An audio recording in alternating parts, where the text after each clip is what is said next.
Bismillahirrahmanirrahim. Assalamualaikum warahmatullahi wabarakatuh. Selamat datang kembali di Fakta Sejarah. Di kesempatan kali ini, kembali Fakta Sejarah membawakan kisah dari Metafisika @UKM Pengamatan. 8 orang tersesat di bumi perkemahan bertemu keluarga misterius. Ini adalah kisah dari salah satu sahabatku, sebut saja Anis.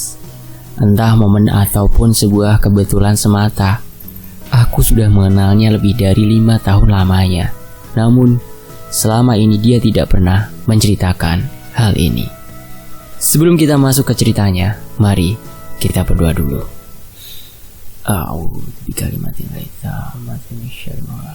Bismillahirrahmanirrahim. Wa huwa samiul alim. Allahumma sholli ala sayyidina Muhammad sallallahu alaihi wasallam. Ini dia selengkapnya.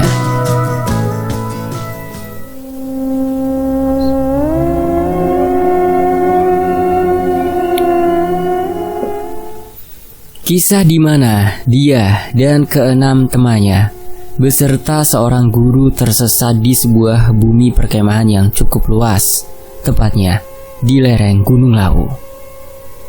Mereka berdelapan tersesat dan secara tiba-tiba bertemu dengan sebuah keluarga harmonis yang menolong mereka dari hujan dan udara yang dingin kala itu. Pada tahun 2014, ketika Anis masih duduk di bangku SMA, sekolahnya membuat sebuah kemah di bumi perkemahan dan diikuti oleh seluruh siswa. Kebetulan, Anis menjadi panitia dengan beberapa temannya. Mereka diberi tugas untuk mencari tempat dan segala keperluan yang dibutuhkan ketika acara berlangsung. Dari beberapa tempat yang bisa menjadi opsi, terpilihlah tempat ini, bumi perkemahan di salah satu lereng Gunung Lawu. Letak bumi perkemahan ini bisa dibilang berada di desa yang padat penduduk, dengan alam yang masih asri dan disuguhi hamparan sawah yang luas dan pemandangan di atas gunung pada umumnya. Ditambah kesejukan yang bisa dirasakan ketika berada di sana. Di sana juga terdapat pendopo yang berada di ujung jalan desa dan juga menjadi titik perbatasan antara hutan atau bumi perkemahan dengan desa yang ada di sana. Atau bisa dibilang pendopo adalah rumah terakhir sebelum masuk ke bumi perkemahan. Walaupun tepat di seberang pendopo masih ada satu rumah warga yang saling berhadapan. Jarak dari pendopo juga tidak jauh, hanya berjalan beberapa meter ke atas untuk menuju titik di mana kemah itu dilakukan. Pendopo inilah yang digunakan sebagai base camp panitia dan dijadikan panitia untuk beristirahat. Selama 1 bulan mereka menyiapkan segalanya, dari konsep dan apa saja yang dibutuhkan ketika acara berlangsung. Pada saat itu kemah direncanakan berlangsung 2 hari, tepatnya di hari Sabtu dan Minggu. Semua berjalan semestinya dan tidak ada halangan hingga menuju H-1, acara yang jatuh di hari Jumat. Seperti panitia pada umumnya, H-1, Anis dan teman-temannya menyiapkan segala kebutuhan dan menurunkan segala keperluan peserta kemah. Beberapa panitia inti, sekitar 9 orang, 5 cowok dan 4 cewek, berangkat pada hari itu dengan mengendarai sebuah truk. Tibalah siang itu, mereka segera menurunkan barang yang dibawa dari bawah, lalu dipindahkan ke sebuah pendopo yang menjadi base camp panitia. Setelah semua barang selesai dimasukkan, mereka semua terbagi dengan masing-masing tugas agar fokus menyelesaikan sebelum malam tiba. Ketika semua sedang bertugas dengan kesibukan masing-masing, salah seorang bernama Ocat yang bertugas membersihkan terpal bertanya ke salah seorang warga, menanyakan sebuah selang air untuk dijadikan alat membersihkan terpal. "Pak, ada selang ndak ya? Ini soalnya saya mau bersihin terpal, Pak," tanya Ocat kepada salah seorang warga. "Oh itu mas, di belakang pendopo, nanti ada jalan kecil, turun, terus ada lumbung. Nah, di situ mas selangnya warna biru."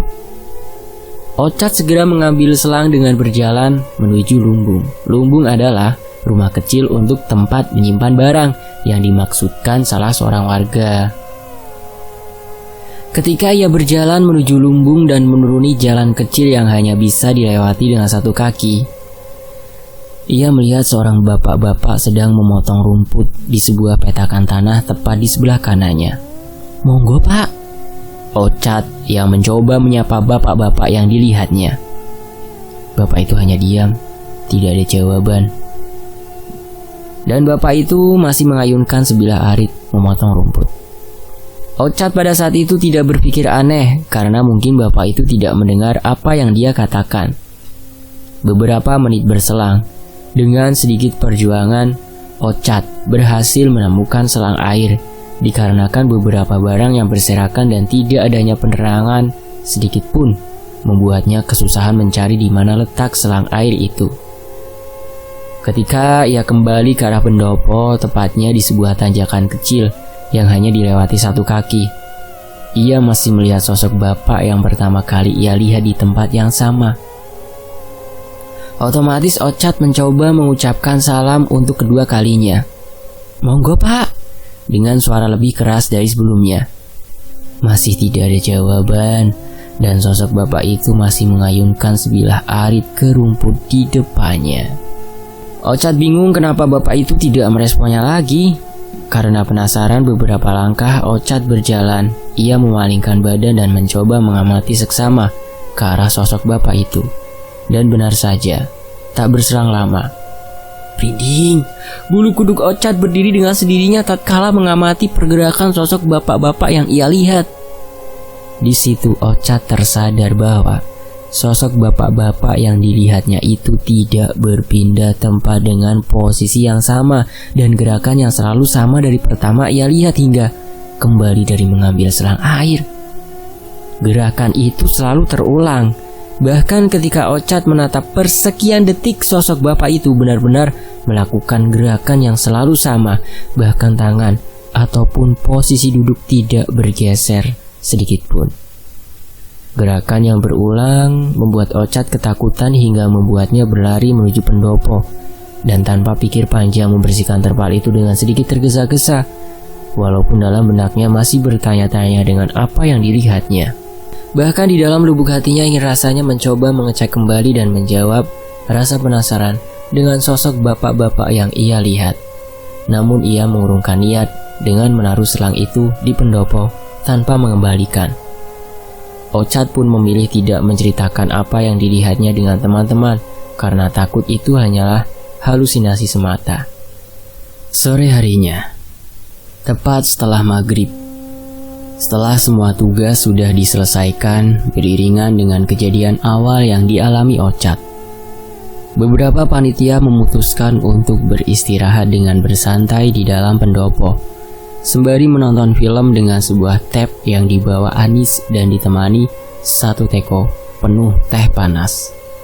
Sekitar 8 orang sedang asyik menonton film, namun berbeda dengan Ocat yang memilih untuk berjaga di luar dengan alasan menikmati dinginnya malam itu.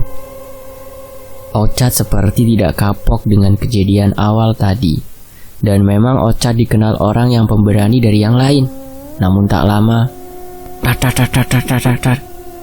terdengar suara ketukan pintu yang terbuat dari kaca dari arah luar. 8 orang yang mendengar suara ketukan pintu itu seketika memalingkan pandangan mereka dan bergegas keluar menemui Ocat. "Ngopo ya, Cat?" tanya Anis. "Aku krungu suara wong mlaku saka kono," jawab Ocat sembari menunjuk arah di mana ia mendengar suara langkah kaki. "Mosok? Ra mungkin lah, kan iki omah terakhir," jelas Anis dengan raut muka seperti tidak percaya dengan apa yang dikatakan Ocat. Bukan hanya Anis, 7 orang lain sempat tidak percaya dengan kesaksian Ocat. Apalagi pendopo itu termasuk rumah terakhir sebelum menuju arah bunyi perkemahan, dan arah di mana Ocat mendengar langkah kaki dari sebelah kiri, di mana arah itu adalah arah menuju bumi perkemahan. Ocat mencoba meyakinkan dan menyuruh teman-teman lain untuk diam beberapa saat, dan ternyata Apa yang dikatakan Ochad benar adanya. Ochad, Anis, dan ketujuh orang lain mendengar suara langkah kaki seperti diseret bergesekan dengan tanah.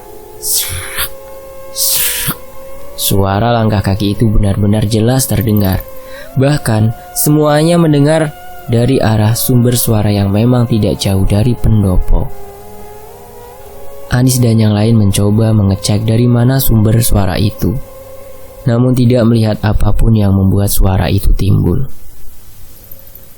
Bahkan Ochad sempat mengelilingi pagar pendopo dan tidak melihat orang ataupun hewan di sekeliling pendopo. Padahal suara itu masih terdengar jelas ketika mereka mencoba mengecek sumber suara. Suara itu terus terdengar dan semakin mendekat ke arah pendopo. Wah, wara bener iki. Wes, mlebu ayo, mlebu, ucap Ochad karena merasa ada hal yang janggal dari suara itu. Bahkan ia sempat menghubungkan dengan sosok bapak-bapak yang dilihat sebelumnya. Akhirnya, karena takut ada hal yang tidak diinginkan, mereka memutuskan untuk masuk ke dalam pendopo. Apalagi seorang Ochad yang sebenarnya sudah mengalami hal janggal untuk yang kedua kalinya. Ketika mereka mencoba berpikir positif dan berlindung di dalam pendopo, tiba-tiba timbul obrolan dari seorang Ochad yang dimana ia masih penasaran dan sesekali melihat ke arah luar dari balik pintu kayu yang bagian atasnya terdapat sebuah kaca. Ochad menyeletuk bahwa ia merasa melihat seseorang yang duduk di seberang pendopo, tepatnya di sebuah rumah yang terdapat kaca besar menembus ke dalam. Dari penglihatan matanya, di dalam rumah itu terlihat seseorang yang duduk bersender sebuah kursi dan selalu menatap ke arah pendopo. Mungkin jiwa muda mereka membuat kejanggalan awal bukanlah apa-apa. Anis, Ochad dan kedua temannya memutuskan keluar pendopo untuk menikmati dua batang rokok sembari sesekali melihat ke arah rumah itu. Anis, Ochad dan kedua temannya melihat dengan jelas sosok manusia yang duduk di dalam rumah tersebut. Bahkan ketika mereka mulai tertidur dan bangun untuk sholat subuh, mereka masih melihat sosok itu dengan jelas. Anis sempat bertanya-tanya, dan logika Anis berkata, tidak mungkin ada orang yang duduk bersender dari malam hingga pagi hari dengan posisi yang sama dan tidak berpindah sama sekali. Pagi harinya, ketika mentari sudah memunculkan sinarnya, Anis yang penuh tanda tanya mencoba mengecek rumah dan ternyata kursi yang digunakan bersender oleh sosok manusia yang dilihat semalam hilang entah kemana. Tidak ada kursi, bahkan rumah itu bisa dibilang rumah kosong. Bukti diperkuat ketika salah seorang warga yang kebetulan lewat mengatakan kepada Anis bahwa rumah yang sedang ia satroni sudah ditinggalkan penghuninya 6 bulan lamanya. Anis yang mendengar penjelasan warga sempat tidak percaya. Apalagi yang dilihat semalam benar-benar jelas. Sesosok manusia yang duduk di sebuah kursi tepat di belakang sebuah kaca besar. Yora mungkin toh mas, iki kan wis didol omahe mas. Sing duwe wis melu bojone nang Wonogiri, lah kok jenengan malah ngeyel. Begitu penjelasan warga. Mendengar penjelasan warga tersebut sontak, Anis bertambah bingung. Karena semalam bukan hanya dia yang melihat sosok itu, bahkan ketiga temannya yang lain juga melihat. Ochad yang melihat Anis bercakap dengan salah seorang warga sempat menanyakan sekembalinya Anis dari arah rumah. Namun Anis lebih berbohong kepada Ochad. Anis berkata bahwa sosok manusia yang ada di dalam rumah itu adalah pemilik rumah yang memang sering duduk di kursi itu dari malam hingga pagi hari. Bahkan Anis menjelaskan bahwa sosok manusia yang dilihat semalam adalah bapak dari salah seorang warga yang menemuinya ketika mengecek rumah tersebut. Berbohong adalah jalan satu-satunya. Anis berpikir, apabila dia berkata jujur nantinya akan menimbulkan kepanikan, apalagi banyak sekali perempuan yang menjadi panitia dan ikut melihat sosok itu semalam. Singkatnya, Sabtu itu panitia lain menyusul ke bumi perkemahan yang datang bersama para guru dan peserta kemah. Mereka semua berkumpul di sebuah tanah lapang. Anis dan kedelapan teman yang sebelumnya sudah datang dan bermalam dengan segala kejanggalan yang mereka rasakan lebih memilih diam dan tidak membicarakan kepada panitia lain. Mereka mencoba lebih fokus dengan rangkaian acara hari itu karena banyak hal yang harus mereka lakukan. Namun, kejanggalan yang dirasakan malam itu ternyata belum berhenti. Salah seorang teman Anis bernama Reza yang ikut bermalam dan kebetulan handphonenya dijadikan alat berfoto, sempat terkejut dengan sebuah foto yang dia abadikan malam sebelumnya. Reza melihat sebuah gumpalan asap tebal berwarna putih memanjang tepat di sebelah kiri. Seketika Reza memanggil teman-teman lain yang ada di dalam foto. Wes simpen bae fotone, engkok delokne iki wes meh mulai acarane. Ucap Ocat mencoba mengalihkan yang lain agar lebih fokus, apalagi hari Sabtu adalah hari pertama kemah. Hari pertama berjalan tidak seperti yang diinginkan. Entah berhubungan atau tidak dengan kejanggalan di hari sebelumnya.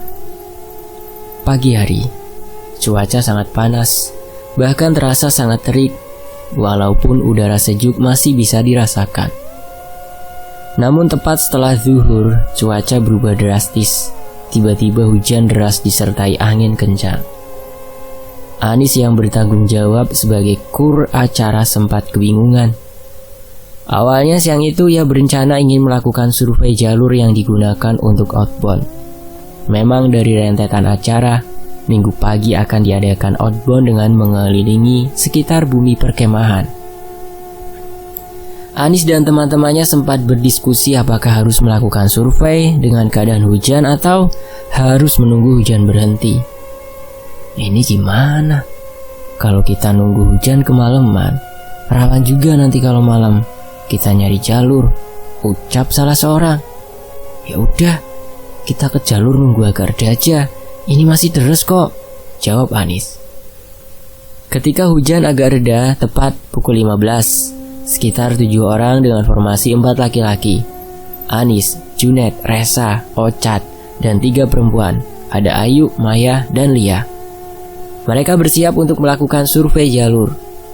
Ketika mereka sudah mempersiapkan segalanya, Anis masih menimbang apakah melakukan survei dengan dampingan guru atau tidak.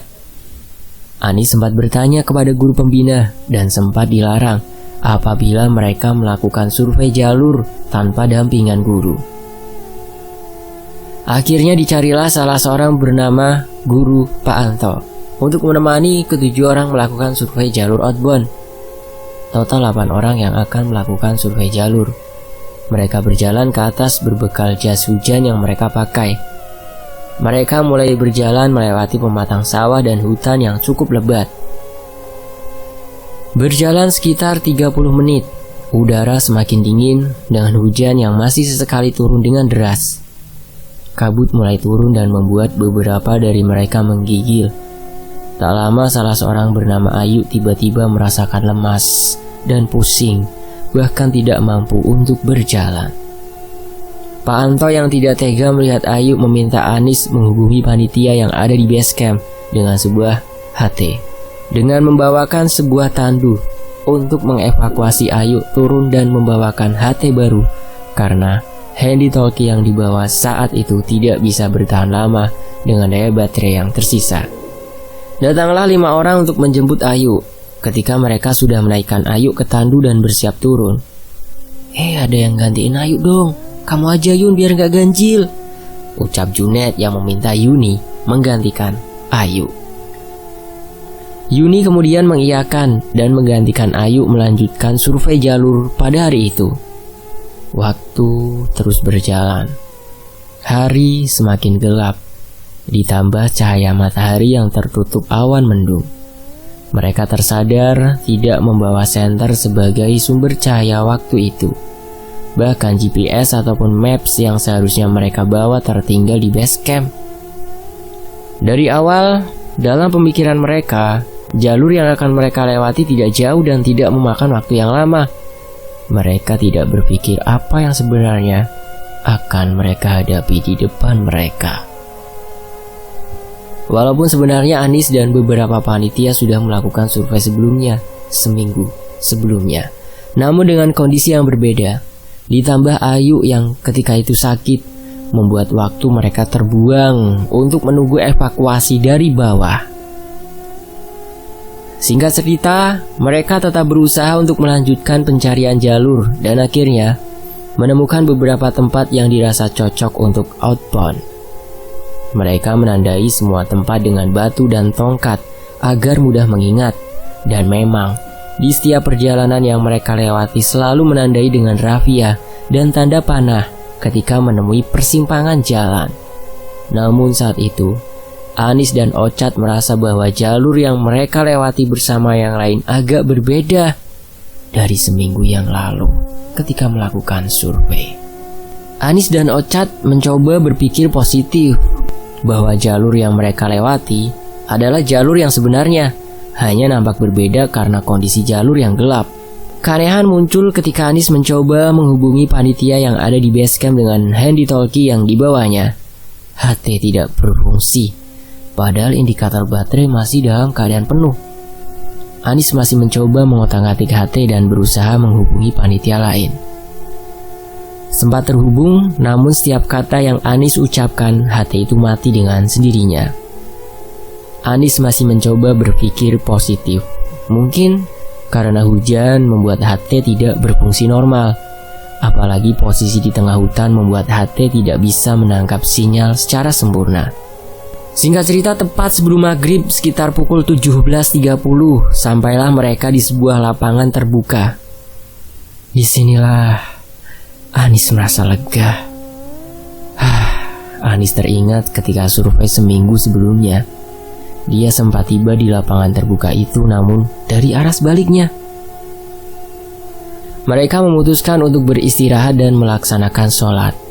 Selesai sholat, mungkin karena udara yang cukup dingin dan baju mereka yang basah karena hujan, Maya merasakan hal yang sama seperti Ayu. Maya merasakan badannya lemas, pusing, bahkan sekujur tubuhnya gemetar dan wajahnya yang nampak pucat. Junet dan beberapa orang lain mencoba membantu Maya agar tidak bertambah parah. Sementara Anis dan Ochad mencari jalur yang pernah mereka lewati seminggu sebelumnya. Anis dan Ochad mencari jalur karena ada 2 cabang jalan dan memastikan jalur mana yang benar menuju jalan keluar ke arah jalan raya. Anis berdiskusi dengan Ochad untuk meyakinkan jalur mana yang benar. Anis kemudian teringat ketika survei pertama kali dari arah sebaliknya, atau bisa dibilang dari arah masuk jalan raya. Dia berjalan menyusuri jalan setapak seperti jalur petani yang menembus ke pematang sawah. Jalur petani itulah yang ujungnya adalah lapangan di mana mereka berada saat itu. Ketika mereka berdua mencoba jalur pertama, Anis menemukan jalur setapak yang mirip dengan jalur dari arah jalan raya. Anis dan Ochad segera menyusuri jalan itu. Mereka terus berjalan dan anehnya, bukannya menembus pematang sawah. Lama-kelamaan semak belukar semakin lebat dengan Anis yang masih berusaha menembus semak belukar dengan kedua tangannya. Namun apa dikata, beberapa langkah kemudian Anis dan Ochad merasa semak belukar semakin lebat.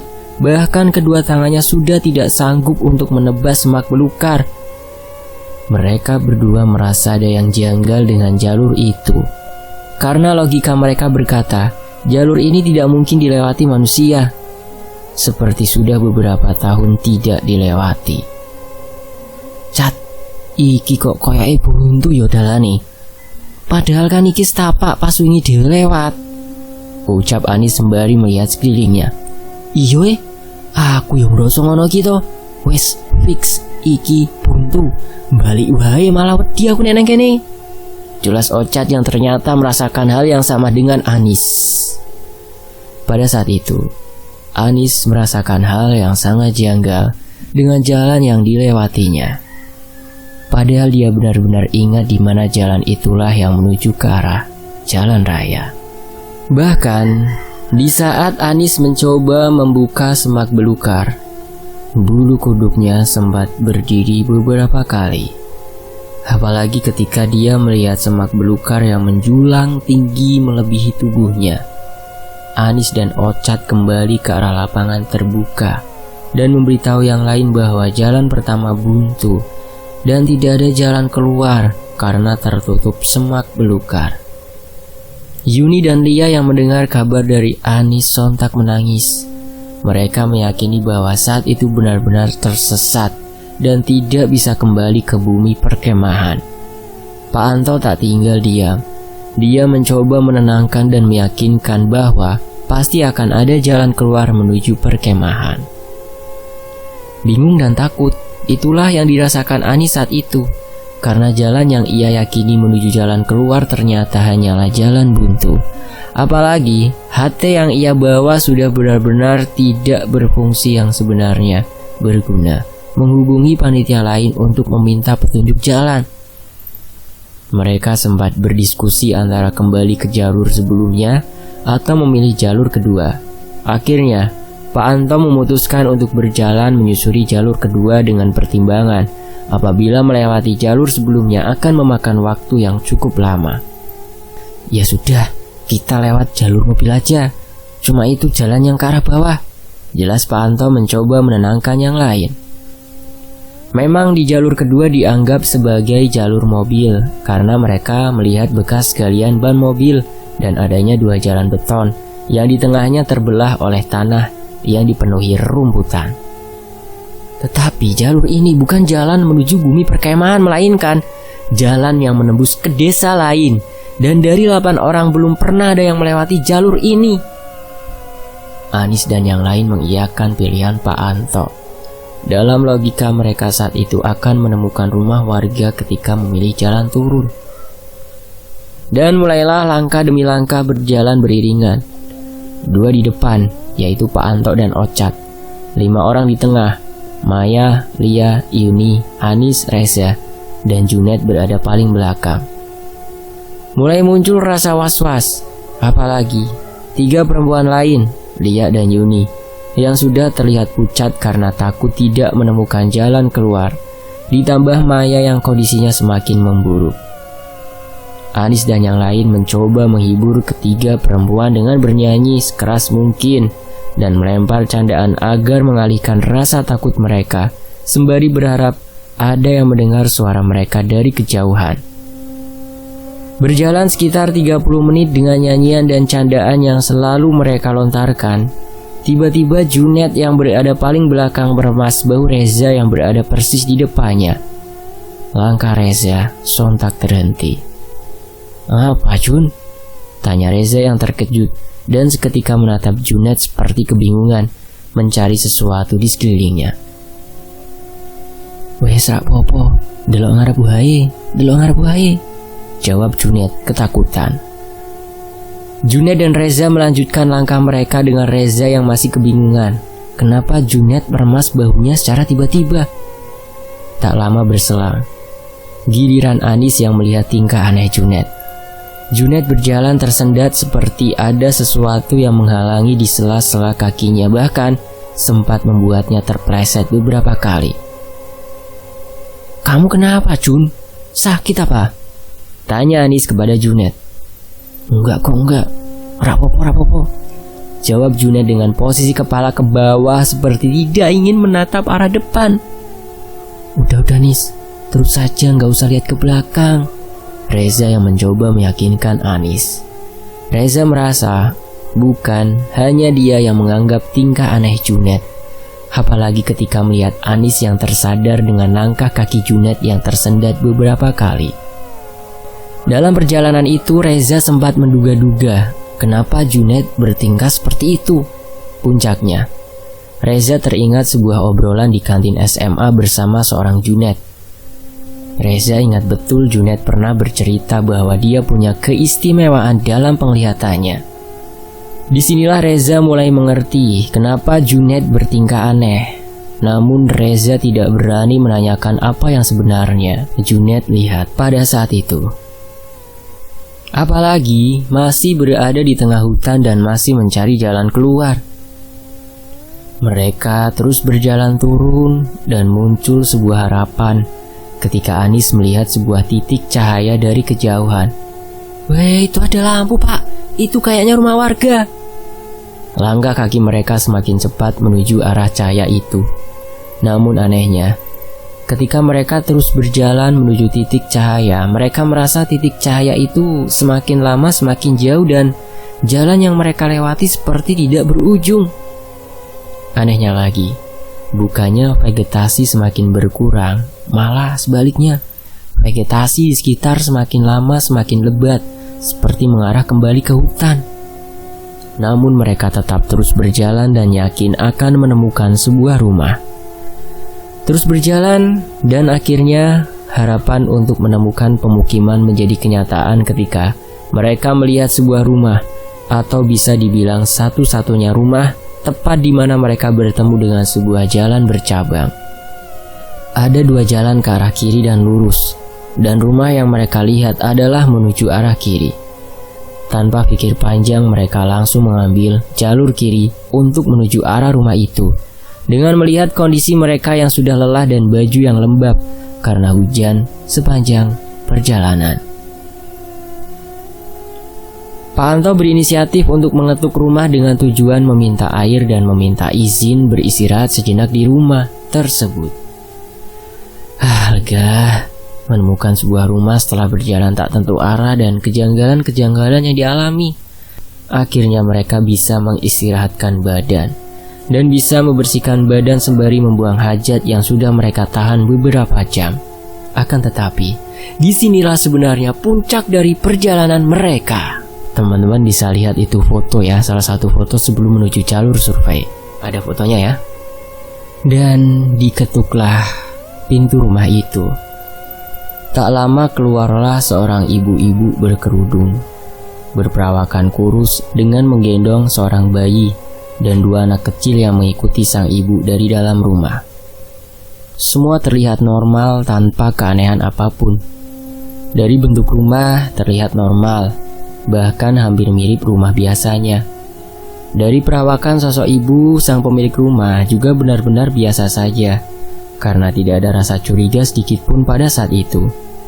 Hanya saja, rumah itu memang berada agak jauh dari pemukiman padat di bawahnya.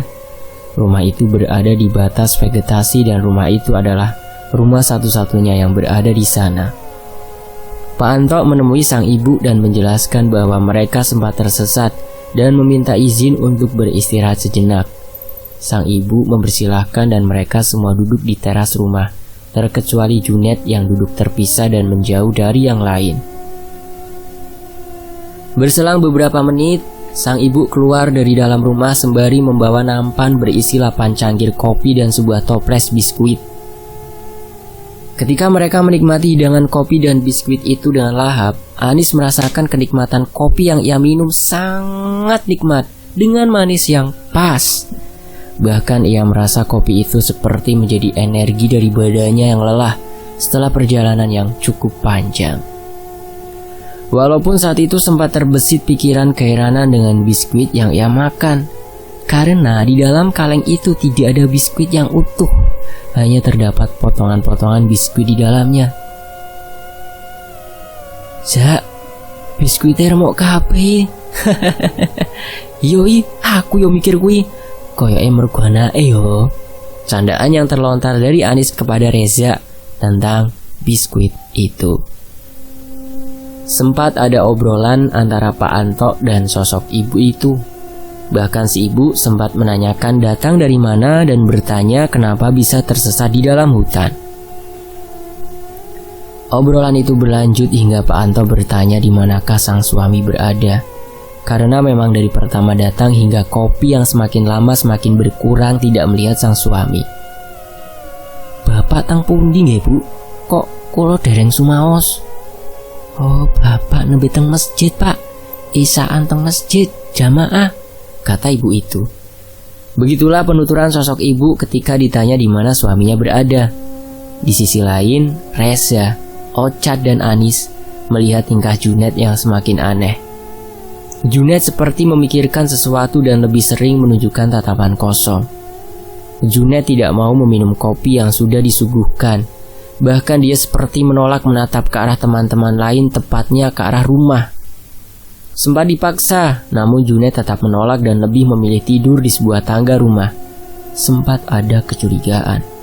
Namun Reza meyakinkan yang lain bahwa Junet hanya kelelahan karena perjalanan tadi. Walaupun pada saat itu Reza sempat berpikir, apakah ada sesuatu dari rumah dan sosok sang ibu yang menolong mereka? Tetapi Reza lebih memilih berpikir positif dan tidak akan menduga yang tidak-tidak. Memang setelah kejadian di mana Junet meremas bahu Reza, Junet lebih sering diam dan ketika mereka menemukan sebuah rumah, tidak ada raut ekspresi senang dari wajahnya. Berbanding terbalik dengan yang lain. Bahkan seorang Pak Anto yang dikenal tegas pun kegirangan karena berhasil menemukan rumah setelah tersesat di dalam hutan. Jam menunjukkan pukul 20.30. Pak Anto meminta izin kepada sang ibu dan berterima kasih sudah diberi tumpangan dan segala sajian yang diberikan. Anis dan yang lain berpamitan dan sempat mencium tangan sang ibu sebelum pergi dari rumah tersebut. "Net, Junet, bangun, ayo pulang." Reza mencoba membangunkan Junet yang tertidur pulas di sebuah tangga rumah. Reza heran dengan tingkah Junet. Junet yang seketika terbangun dari tidurnya tidak mau berpamitan dengan sang ibu. Junet memilih langsung pergi dan tidak mau melihat ke arah rumah sama sekali. Bahkan dia meninggalkan secangkir kopi yang masih utuh. Walaupun Anis yang melihat kopi Junet langsung meminum habis kopi itu tanpa tersisa sedikit pun. Mereka berpamitan dan berjalan menuju pemukiman dengan menyusuri jalan setapak. Energi yang semula hilang sudah terisi dan kebahagiaan menyelimuti mereka semua. Berjalan beberapa meter, mereka berpapasan dengan seorang bapak-bapak yang mengarah menuju rumah sang ibu. "Monggo, Pak. Monggo. Di situ beberapa dari mereka sempat berpikir bahwa bapak-bapak itu adalah suami dari sang ibu. Karena arah di mana sosok bapak itu berjalan adalah arah di mana hanya ada satu rumah, yaitu rumah sang ibu berada. Berjalan langkah demi langkah, Ocat yang berada paling belakang sempat terkejut melihat sebuah lumbung yang mirip dengan lumbung di belakang pendopo base camp. Saat itu Ocat melihat dengan jelas lumbung yang hampir sama. Namun anehnya, di depan lumbung terdapat topeng berwujud leak dengan taring dan hiasan bulu yang panjang. Bukan hanya satu topeng, namun terdapat puluhan topeng berjejer di lumbung itu. Ocat yang berada paling belakang kebingungan. Dia melihat teman-teman yang lain seperti tidak melihat lumbung itu, bahkan menoleh pun tidak sama sekali. Ketika dia berhenti sepersekian detik untuk mengamati lumbung, dia ditegur oleh Pak Anto karena menghentikan langkahnya. Ketika mereka sudah memasuki menuju pemukiman, Anis teringat dengan HT yang sudah tidak berfungsi di perjalanan tadi. Anis mencoba menyalakan HT dan betapa kagetnya, HT berfungsi dengan normal. Tidak ada gangguan sedikit pun. Bahkan saat itu Anis berhasil menghubungi panitia yang ada di base camp dan meminta jemputan tepat di sebuah jalan besar. Anis bertanya-tanya, kenapa HT tiba-tiba berfungsi? Padahal saat perjalanan HT tidak bisa dihidupkan. Sudahlah, yang penting sampai base camp. Begitulah kalimat yang bisa diungkapkan saat itu. Singkat cerita, 7 orang, yaitu Anis, Ocat, Junet, Reza, Yuni, Maya, dan Lia diberikan kelonggaran untuk tidak ikut acara hari kedua. Mereka diminta beristirahat karena tenaga yang cukup terkuras di hari sebelumnya. Siang harinya, Anis yang sudah turun dari pemukiman terkejut mendengar kabar Yuni, Maya, dan Lia. Air matanya pecah hingga membuat Maya hampir jatuh pingsan. Anis mencoba menanyakan apa yang sebenarnya terjadi. Usut punya usut, malam sebelumnya setelah mereka sampai di base camp, Pak Anto memberi kabar kepada kepala sekolah dan beberapa guru bahwa sempat tersesat ketika melakukan survei jalur outbound. Pak Anto juga menjelaskan bahwa mereka menemukan rumah dengan ibu yang memberi tumpangan dan sempat memberi makan dan minum. Mendengar kabar itu, kepala sekolah dan beberapa guru berinisiatif untuk mengucapkan terima kasih sudah menolong beberapa siswanya yang tersesat. Dan mereka mencoba mendatangi rumah sang ibu sesuai dengan arahan Pak Anto. Setelah mencoba mendatangi rumah sang ibu, kepala sekolah dan beberapa guru mendatangi bumi perkemahan dan kebetulan bertemu dengan Yuni, Maya, Lia, dan Pak Anto yang sedang berkumpul di pendopo. Disitulah muncul sebuah pertanyaan besar. "Pak Anto, Yakin ketemu rumah sama ibu yang diceritain semalam? Tanya salah seorang guru. Yakin pak, kita kemarin ketemu sama rumah itu. Saya sama anak-anak juga ketemu ibu yang saya ceritain pak. Jawab Pak Anto meyakinkan kesaksiannya. Emang kenapa bu? Lawang kita benar-benar ketemu kok. Tanya Lia dengan raut wajah kebingungan. Di situ sang guru menjelaskan bahwa ketika mencoba mendatangi rumah sang ibu, ternyata titik rumah yang dimaksudkan Pak Anto hanya sebuah tanah lapang dan beberapa pohon. Bahkan sang guru sempat menanyakan kepada warga sekitar dan memang tidak ada rumah sama sekali. Salah seorang warga juga melakukan bahwa daerah itu sangat jarang dilalui warga. Karena pada dasarnya, daerah itu bukanlah jalan utama warga karena di belakang tanah lapang itu langsung berbatasan dengan hutan. Yuni, Maya, dan Lia yang mendengar cerita dari sang guru sontak menangis. Bahkan Maya sangat histeris karena tidak menyangka jika apa yang dilihatnya bukanlah sesuatu yang nyata. Pak Anto yang tidak percaya kemudian kembali lagi ke rumah yang ia satroni malam itu. Ketika berjalan dengan jalan yang sama di malam itu, ketidakpercayaan Pak Anto seketika buyar ketika titik di mana rumah itu berada benar-benar hanya sebuah tanah lapang. Pak Anto sempat syok dengan apa yang dilihatnya. Namun Pak Anto mencoba mencari informasi tentang rumah sang ibu. Ternyata pernah ada cerita di mana seorang ustadz diminta untuk mengisi pengajian oleh seorang ibu-ibu di titik alamat yang sama. Sang ustadz mendatangi rumah itu. Sesampainya di sana, sang ustadz hanya menemui sebuah tanah lapang. Berjalan beberapa hari setelah kemah dilakukan, cerita tentang rumah dan ibu misterius menjadi bahan pembicaraan di kalangan semua siswa. Anis, Ocat, Reza, yang langsung mengalami hal itu masih antara percaya dan tidak percaya. Karena apa yang mereka lihat dan apa yang mereka makan benar-benar nyata. Yuni, Maya, dan Lia bahkan tidak mau berkomentar apapun saat itu karena takut dan trauma dengan apa yang mereka alami. Namun Reza dan Ocat yang memang paling dekat dengan Junet sempat menanyakan kepada Junet yang memang punya kelebihan. Dari pembicaraan mereka berdua, Junet tidak mau membicarakan soal rumah dan ibu yang mereka temui saat itu. Junet berkata bahwa dari awal perjalanan memang terasa aneh, apalagi setelah Ayu sakit di perjalanan, terasa berbeda dengan cuaca yang ekstrim dan jalan yang nampak berbeda. Junet juga bercerita ketika dia meremas tangan Reza. Junet melihat sesosok leak besar berwarna hitam yang sempat lewat di depannya, yang membuat badannya agak oleng dan sempat terjatuh hingga meremas tangan Reza. Sosok leak ini sama dengan topeng yang dilihat Ocat di lumbung sepulangnya dari rumah sang ibu. Dan setelah itu, Junet merasa ada sesosok hitam yang selalu mengikutinya dan sempat memberi arah jalan mana yang benar. Ocha dan Reza yang mendengar cerita dari Junet sempat mengaitkan sosok hitam dengan sosok rumah ibu dan yang mereka temui itu. Tetapi itu hanyalah sebuah dugaan. Dan tak lama berselang mereka berdua bertemu dengan Anis dan menceritakan semua kesaksian Junet. Anis mempunyai pertanyaan besar dalam benaknya, apalagi setelah cerita dari Reza dan Ocat. Kemudian Anis teringat dengan tetangganya yang memang dianggap orang sakti, sebut saja Pak Roni. Anis menemuinya dan menceritakan semua yang dialami ketika melakukan kemah. Pak Roni memejamkan mata dan kemudian menjelaskan apa yang sebenarnya Anis temui. Pak Roni menjelaskan bahwa sebenarnya Anis dan teman-temannya sudah diberikan peringatan dari awal. Dari kejadian suara kaki di pendopo, cuaca yang tiba-tiba berubah, dan juga ketika Ayu sakit sebenarnya memperingatkan agar tidak melanjutkan perjalanan. Namun di situ Pak Roni juga menjelaskan bahwasanya Junet berperan penting ketika mereka melakukan perjalanan survei jalur saat itu. Bisa dibilang, Junet mengerti jika mereka diarahkan menuju rumah tersebut. Dan sebuah rumah dan sosok ibu yang ditemui Anis sebenarnya adalah penyelamat mereka. Dan memang apa yang dilihat mereka hanya halusinasi semata. Sosok ibu itu sebenarnya adalah sosok hitam yang mengikuti Junet setelah melihat sosok leak. Sosok hitam itu tepatnya bersemayam di sebuah pohon besar tepat berada di tanah lapang itu.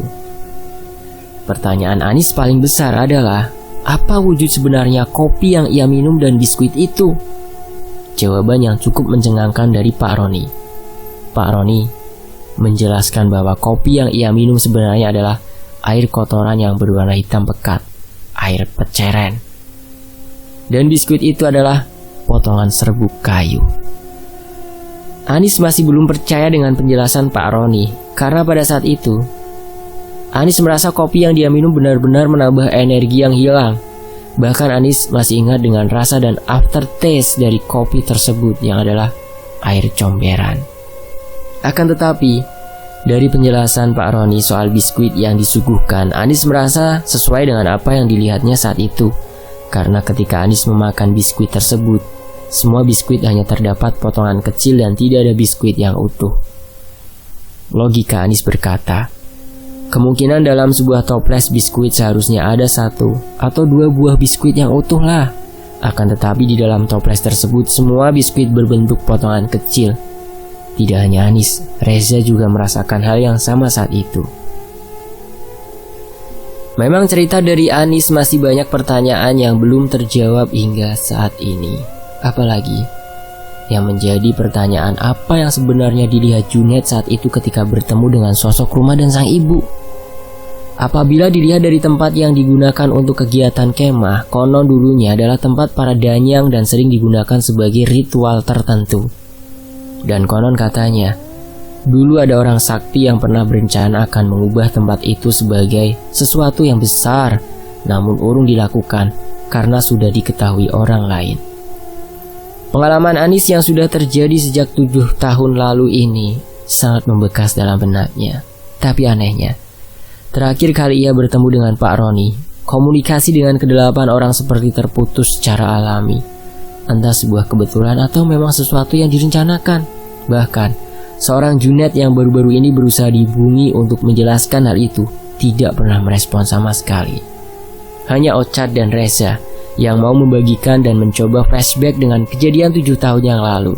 Sama dengan Junet, ketiga perempuan Yuni, Maya, dan Lia juga tidak merespon ketika Anis mencoba mengajak mereka untuk bercerita kembali. Apalagi seorang Pak Anto yang bahkan sekarang tidak tahu di mana keberadaannya, karena kan beberapa tahun lalu sudah berpindah kerja ke tempat lain. Dan semoga cerita dari Anis bisa menjadi sebuah pembelajaran untuk kita semua. Mohon maaf kalau ada salah kata maupun perkataan yang kurang berkenan. Dan sampai jumpa di kisah lainnya. Terima kasih buat tim Metafisika @UKM Pengamatan, dan tentunya buat teman-teman yang udah mau menyimak kisah ini. Jangan lupa ya, mampir ke channel cadangan saya, ada di Tony FS. Itu di layar, tinggal disentuh saja ya. Ada web novel Istri Sang Juragan. Dan wassalamualaikum warahmatullahi wabarakatuh. Sampai jumpa di kisah lainnya.